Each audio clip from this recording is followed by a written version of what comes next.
Bizipoza haizearekin jolasean horixe da gaurko gaia, irribarre zabal bat ikusi nahiko genuke guztion ahotan, Aspanif elkartea ere ezagutuko dugu Bizipoza egitasmoaren baitan, eta haizearekin jolasean izeneko kantua bideoklipa gaur aurkeztu dutena, Unai Iturriaga letragilearekin hitz egingo dugu, eta baita Josu Zabala hitzoiek abestu dituenarekin ere. Zuek honen inguruan zerbait esan nahi balima diguzue, 600-44-56-56. Eta beste ezerekin hasi baino lehen, Aspanif elkarteak mezu bat du guztiontzat. Adi. Aspanif erbi espaindun edo ahosabai hautsia duten haurren familien elkartea da. Batipat Euskal Herrian jarduten duena. Elkartearen helburu nagusia, familiei informazioa eta laguntza eskaintzea da. Aspanif nire elkartea da. Beno, gure elkartea urtean behin, familia guztiak elkartzen gara, eta seguru bikaina pasatzen dugu elkarrekin. Eta seguru itzel pasatzeaz gainera hainbat gauza ikasten dituzuela elkarrekin. Bai, baina neure kontura ere hainbat gauza egiten ikasi dut. Adibidez? Aixareko kolaten. Zertan? Zuk ere buru edera, baina barruan aizea. Txistua jotzen ikasi dudala.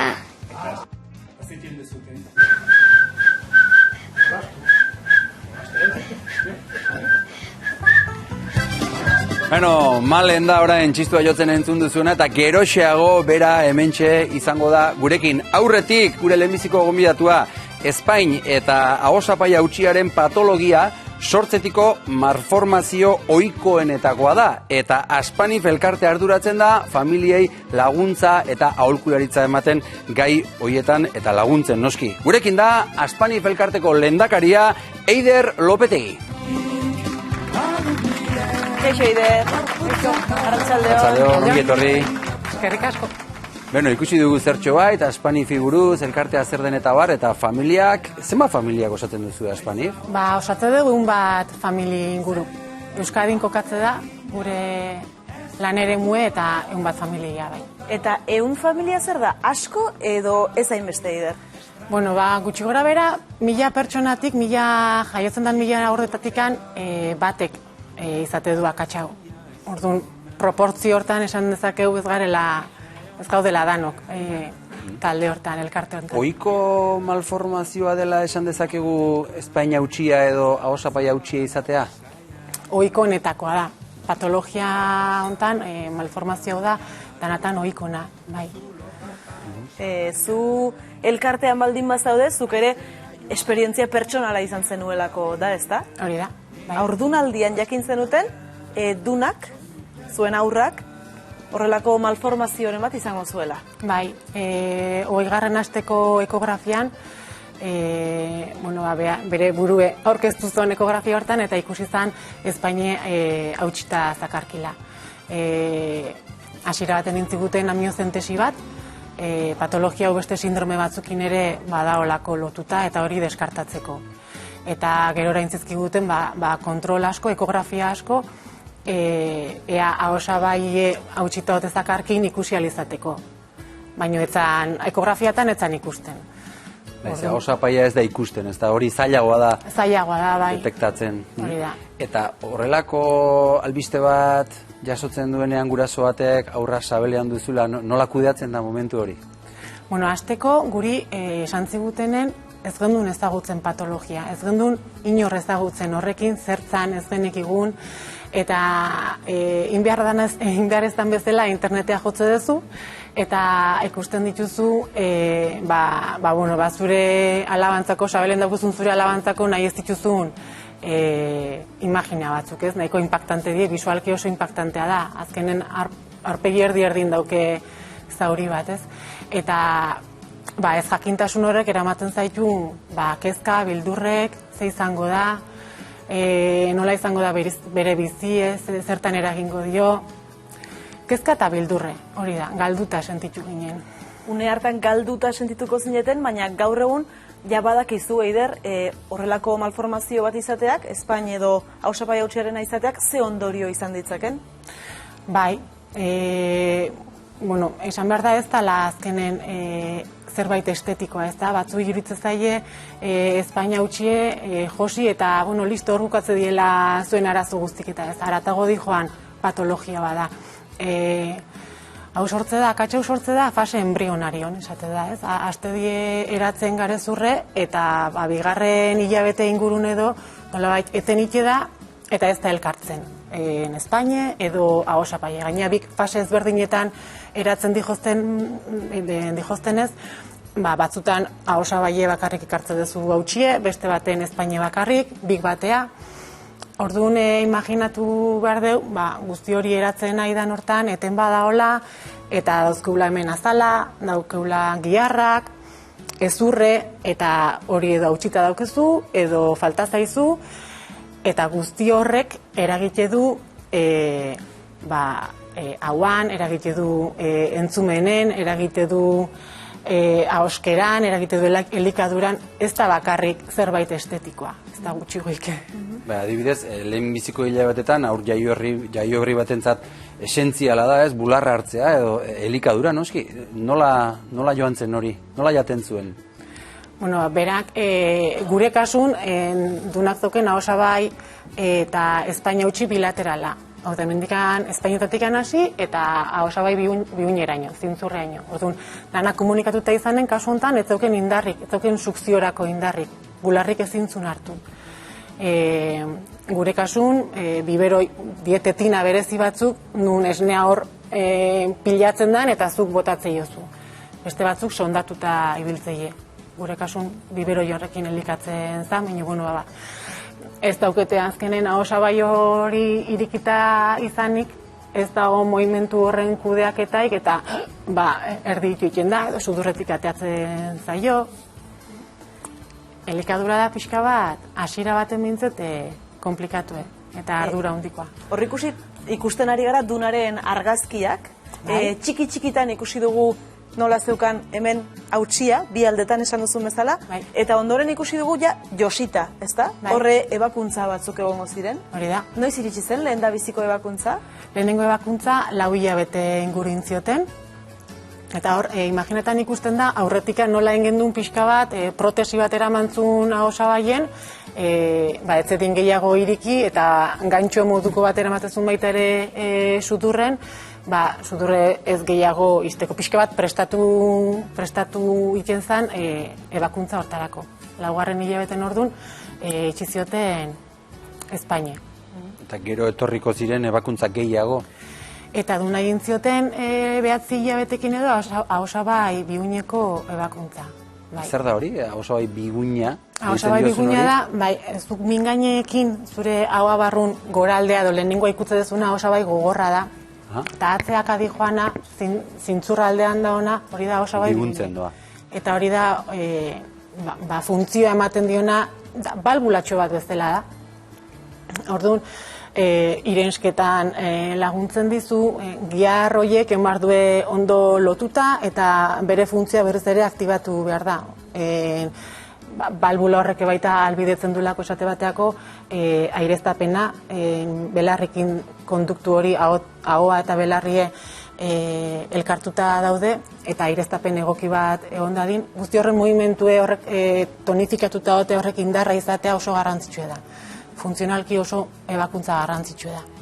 Eta orain nola dago duna? Ze argazkitan oso ondo ikusten dugu, irrifartxo? Primeran. Oaindik handauke ahosabai gogorra irikita, baino, eta geratzen zaizkio, geratzen zaio, tokatuko zaio itea, entziako ezurre injertoa, eta, pixkanaka, bai. Eta zuek Gurutzetako ospitalean ezagutu zenuten Aspanif elkartea, zer izan zen beraiek ezagutzea zuentzat? Argie, gutzako izan zen argie, esan duen bezala, hasiera baten ez gondun ezagutzen ezer patologian ingurun, eta Gurutzetako taldek bai eman zigula horren inguruko azalpen egokie, baina oso teknikoa zen. Eta guk momentu hortan beste gauza batzuk behar genitun, behar gendun, batez ere, bizipen berdinek izan dituzten familia hoien kontu horiek jakin. Hori entzutea, ez? Hori entzutea, bai. Hori ere gertatzen zaigu, eta aurrera egin dugu, eta horrelakoak entzutea, ez? Eta bueno, bizipen horiek, eta gero nolabait ebakuntzarako prestatzen zaituzte, edo ebakuntza ondoren, behitu, hain jarri bartzezkio suturren konformadorek, eta erori itxezaizkio, eta hori nola itxezu, eta nola garbitzen dizu, truko horiek baita, ez da, pixkat egunerokotasunakin eta praktizidade horrekin lotuta. Bai, agian medikuek ematen dute informazio tekniko hori, eta gero Aspanifek ematen du, esperientzia, bizipenak, beharrezkoa da. Bai, beharrezkoa da. Bai, eta gaina nola adin ezberdinetako umek dauden talde hontan, ez da, bazoaz zurera iritsi ala, zuri autokatu ala, beste batzuk ikuste dituzu, guri honek funtzionatu zigun, edo gu honekin junginen espezialista honen gana, edo, beti aukera ezberdinak erakuste dizkitzue, eta ate ezberdinak jotzeko. Aspanif argia izan zela aipatu duzu, gero bizipoza. Gero bizipoza. Bizipoza zer da, zuentzat, zer izan da? Bizipoza da, gu bezalako elkarte txiki batentzako hasteko kriston erakusleioa. Azkenen gu ez gineke iritsiko beraiek iristen dien leku horta, ez da? Eta eskaini dizkigute ipuitxo bat, eskaini digute doku web hau, bideoklip hau, abesti zoragarri honekin. Eta trampolin bat, gure arazok eta gure beharrak eta gure helburu pixka bat gizartei azaltzeko. Eta gaina, bizipoza osatzen deun elkarte guzti hauek baditugu aman komunen aldarri batzuk, ez da, naiz eta gure sorrerak eta gure arazok oso ezberdinek izan. Eta, nik uste dano batea, mezu horiek ozenago esateik jugu eta urrutigo iristeie. Eta urrutiago iristen laguntzeko agian, letra jarri du Unai Iturriagak, abestu dute Josu Zabalak eta Gari abeslariak, zuentzat zer da hori? Hore bat, lehen esan bezala hori opari bada, letra da zoragarrie, da oso alaie eta kontatzen du benetan ume baten esperientzitikan bizipen hori, ez da beraien aleginek, benetan ume hauek lan asko inbar izaten dute, azkenen ebakuntza hori eta gero lan asko dago.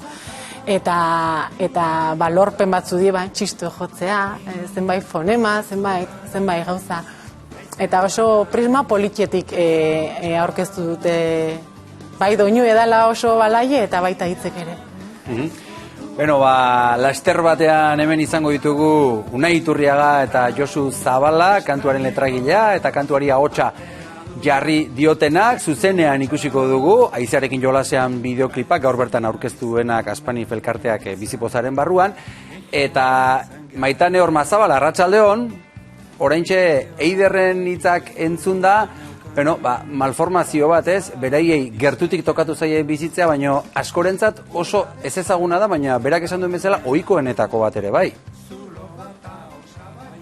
Bai, hemen askotan ikusten dugun bezala, guri gertatzen ez daigun arte ez dakigu ez, zenbateko gai, zenbait anistasun patologia dauden, eta gaur Eiderrek esan dunakin, nik esango nuke gaur egun dagoen patologiarik handiena dela, ikusten ez dugun hori ez dela existitzen pentsatzen dugula. Askotan ez dugunen ikusten ez dakigu beste pertsonaren errealitatea zein izan daitekeen. Orduan, daukagun ikasketarik handiena momentu honda fisikotik haratago joan, haratago ikusi eta pertsonan artean komunikazioa eta baita ere hurbiltzeko kapazitate hori handitu beharra daukagula. Oso garrantzitsua da hori, ze bestela barrera asko sortzen ditugu patologia ezberdinak, bizipen ezberdinak, Eiderrek esan du oso ondo, bizipozak beraiei eman die ikusleio handi bat, zergatik guri lehen mundu zaharrak esango genduken, esan digutena da, denak talde homogenoa batean bizi izango bagina bezala eta denok berdinak gerala. Ez, mundu berri hau izan barra daukana heterogenea da, errealitate desberdinak, pertsona desberdinak mundu berdinean bizi garenak. Orduan, oso elkarte hauek eta bizipozak egiten duen lana hori da guri erakutsi, errealitate mota asko daudela eta ez dagoela errealitate bakarra. Asko daudela, orduan, asko ikasten nahi gehan, ikuste bizipoza izaten nahi dela erakuslei hori ikusteko, ez? Zenbat perspektiba berdinak, desberdina dauden bizitza, zenbat patologia desberdina daren, zenbat bizipen dauden eta zenbat proiektu eder dauden, ere, ze ikusten den hemen ze proiektua sortzen dituzten. Orduan, Eiderri nik gaur esango niokeen gauzetako bada, ze politxa, ez, guztion artean, bakoitzak bereak bakarka ez lortzen ez duguna, elkarte batean indar hori handitzen gaituena. Horixe, esan duzu, Maitane, elkartuta indartsuago garela eta guk onera jende gehiago ekarri behar dugu. Eta Malen, aipatu dizuegu lehentxeago, eta oraintxe sartuko da. Malenek 8 urte ditu eta Ahosabai hautsiarekin jaio zen. Nola bizi izan zituzten gurasoek lehen aldiaiek eta nola dago Malen? Gurean dira, aita eta alaba, Iñaki eta Malen. Kaixo! Arratsaldeon. Arratsaldeon ongi etorri bikote. Eixeri lasai. Arratsaldeon Malen eta Iñaki. Arratsaldeon. Iñaki zer modu zaudete? Apur bat urduri, baina ondo. Apur bat urduri? Malen urduri zaude? Apur. Piskatxo bat, normala. Bueno, oso trentza polita ekarri dituzu, Ez? Bai.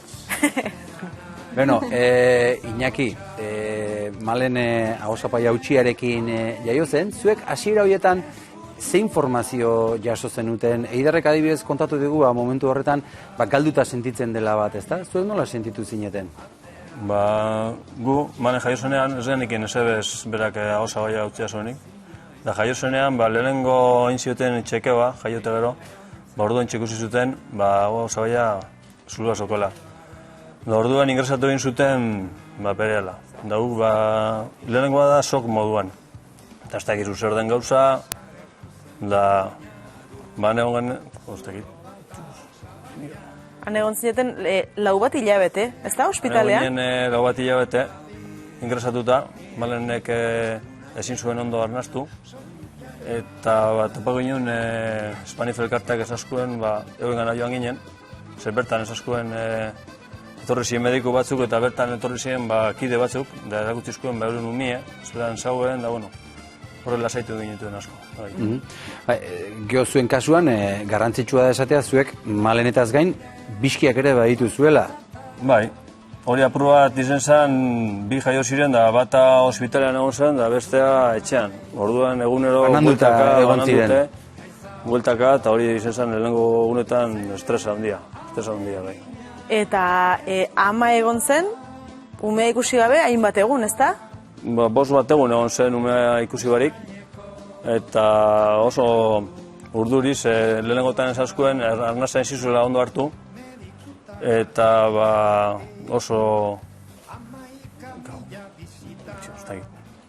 nervio... Oso urduri, ezta? Bai, normala demezala.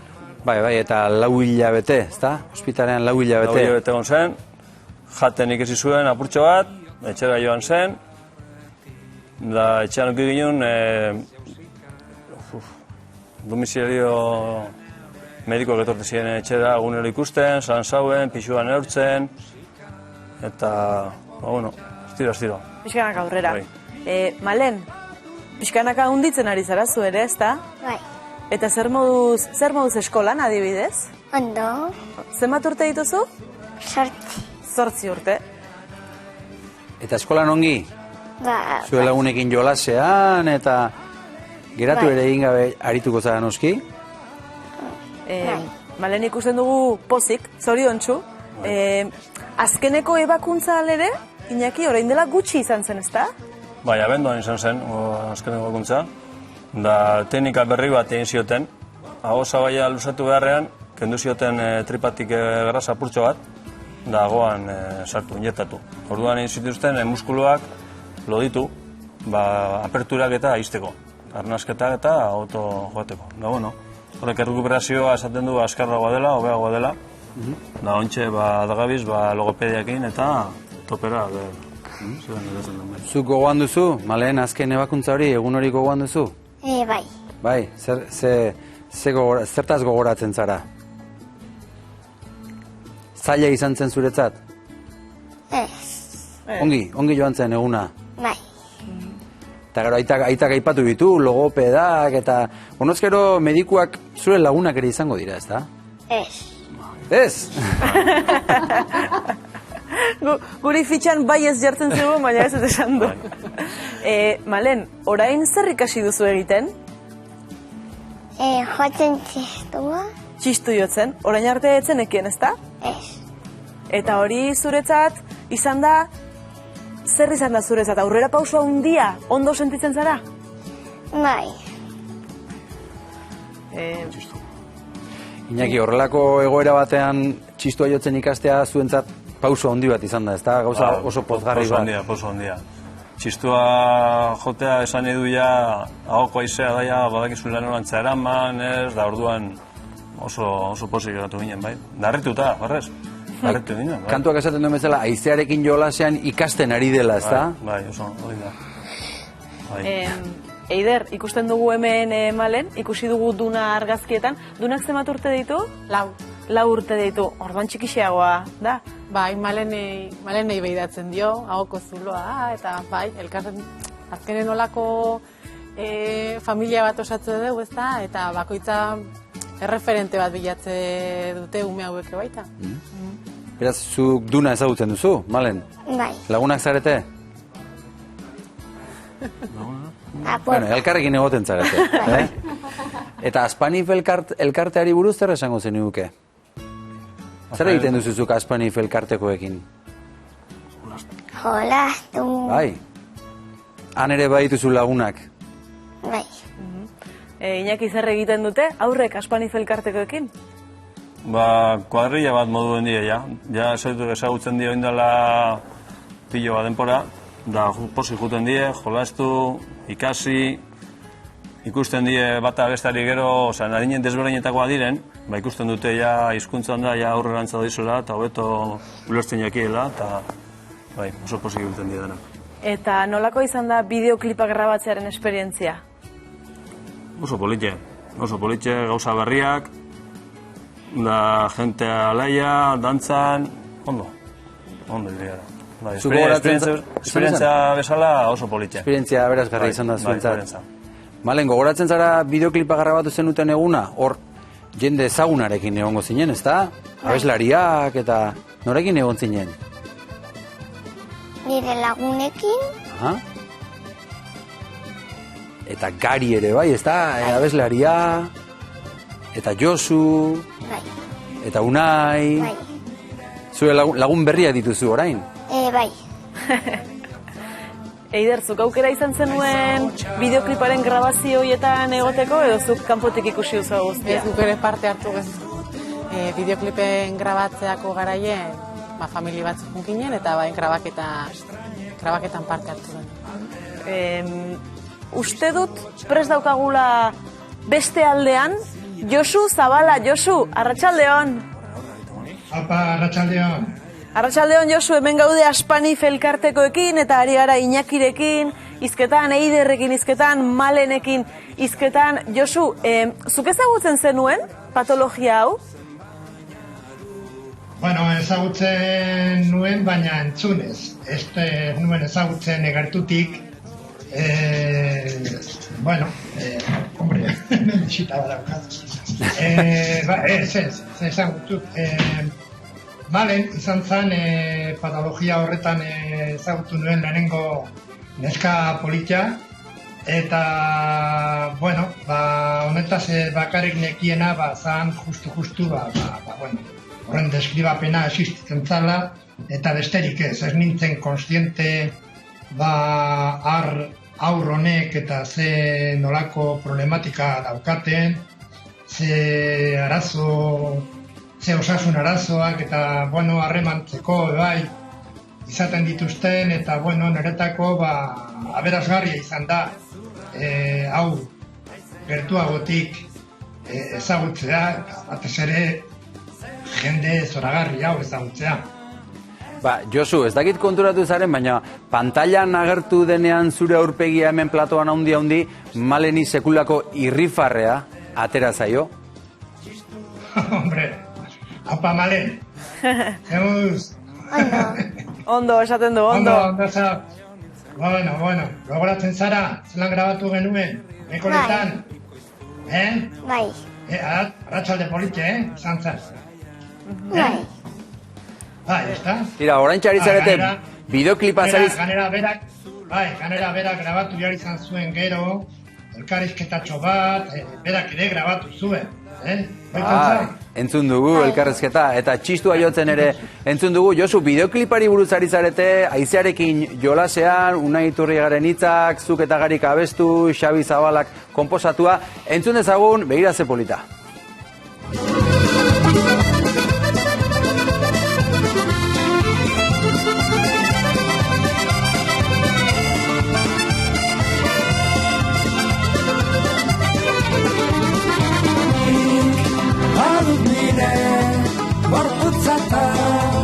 Nire bihotza, ni ezurra naiz, naizera naiz, naiz ahotsa. Zer alegina ezkutuan nota bakoitza, gaur estrañekoz atera du txistu hotxa. Berzia izan omen nintzen, jaio nintzen garaian. Irribarre bikoiztuan euken, zabala bisaian. Ura desagertu zen baina du, zulo bat ahotsa baian. Aizea joan etorrian dabil, nirekin jolastu nahian, soinu jaia.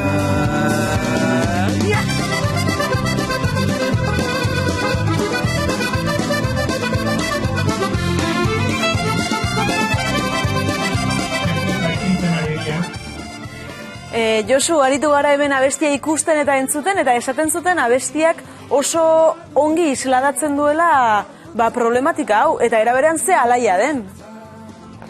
Bueno, alaia da, kompositorea, Xabi Zabala oso kantu alaia entzuelako, eta letrak oso ondo islatzen du, hemen onduan daukadan Unai Iturriagak egin zuelako, eta bueno, hori zezan, eskatzen zitzaienea, eta gu bakarrik egin duguna izan da, errezena, ahotsa jarri, eta, bide batez, aprobetxatu nahi dut eskertzeko, ze, kantu honetan behintzat eman digute aukera bat demostratzeko gure ofizioa, entretenimendua, baino zozer gehiago izan daitekena. Kasu honetan, nik uste dut, dano jarri dugula gure maitasun guztia, elkarte hau laguntzeko eta bizipozako lagunak, laguntzeko. Beno, Josu Zabala, benetan asko eskertzen dizugu, hemen gurekin parte hartu izana, orain agurtuko zaitu guzu eta laster Unai Iturriagarekin, laster batean, tita batean hitz egingo dugu, baten lekua besteak hartuko du, eta bitartean, Malen, zuri goazen gustatzen zaizu? Bai. Bai, asko? Bai. Beti ikusten duzu, astero? Bai. Eta baduzu bakarren bat gustokoa edo... Bai. Berezikin norbait gustatzen zaizuna? Bai. Bai. Nor izan daiteke? Garazi. Garazi gustatzen zaizu? Bai. Begira, Malen. Kaixo, Malen, zenauz? Beno, txoritxo batek bi gauza kontatu bizkit. Lehenengoa, guazenen fan amorratu zehala, eta bigarrena, super txapelduna zehala. Ikusiko duzu nola pixkanaka hobetzea lortuko duzun, eta horretarako nik animo musu eta besarka asko bidatzen dizkizut. Hau pazu, agur! Malen, hori zen Garazi, ez da? Bai. Ze sorpresa, Bueno, Garazi edo Nerea, nortzen? Nerea, Garazi... Malen, ez da Garazi. Garazi, ez da, noski, zuretzat Garazi. Malen, bidaliko diogu Garazi ere museo handi bat? Bai. Bai, ez da? Hementxe eskerrak Garaziri mezu hau bidaltzeagatik eta sorpresatxo hau bidaltzeagatik, Malenentzat, eta orain, lehen aipatu dugu, Unai Iturriaga hitzak jarri dizkiona bestiari. Arratsaldeon, Unai! Arratsaldeon! Unai, hitz egin dugu Josurekin, eta orain zuk hartu duzu bere lekua, Unai, haizearekin jolasean. Zergatik haizearekin jolasean? Bueno, letra hau idazteko, hitzok idazteko, elkartu ginen, Malen, Iñaki eta Zurin eta, familia, eta, nik neure ez ezagutzatik, galdera batzuk egin, eta kontatu zidaten, nolabait letran kontatzen den, anekdota hori edo, horri heldu nion letra idazteko. Unai, zuri zerk eragin dizu bizipoza proiektu hau egiterakoan? Parte hartzeak berak, ezta? Halako proiektu zabal baten, eta gero, nik Male, eta bai Iñaki, eta ezagutzen dituen, baina ez behar bada gertu, ez? Durangon bizi gara dano. Eta, honen berri ukitzea, eta gero, gainera, zera, ez?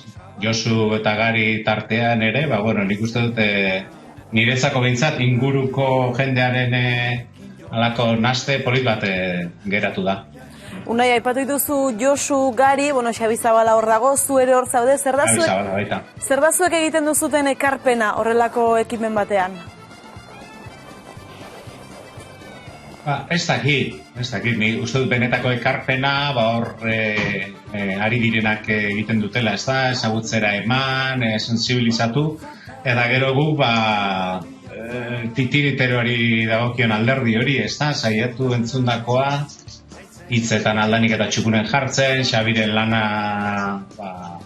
ez ondatzen, ez dakit, gustoz egindako lan bada, eta dakigunetik, ez da, nire orain naiz hasiko web horria programatzen, eta egingo dut albaldin bada, gauzak idatzi, edo alako gauzak, ez?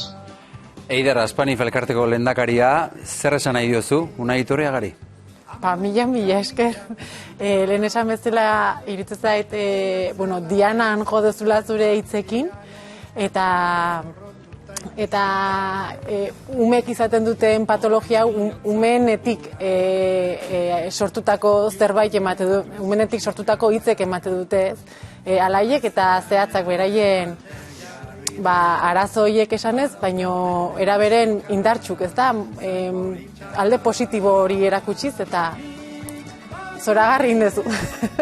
Eskerrik asko. Eskerrik asko. Hortxe, Unai, lore eta guzti, eta hemen daukagu beste lore bat, Malen.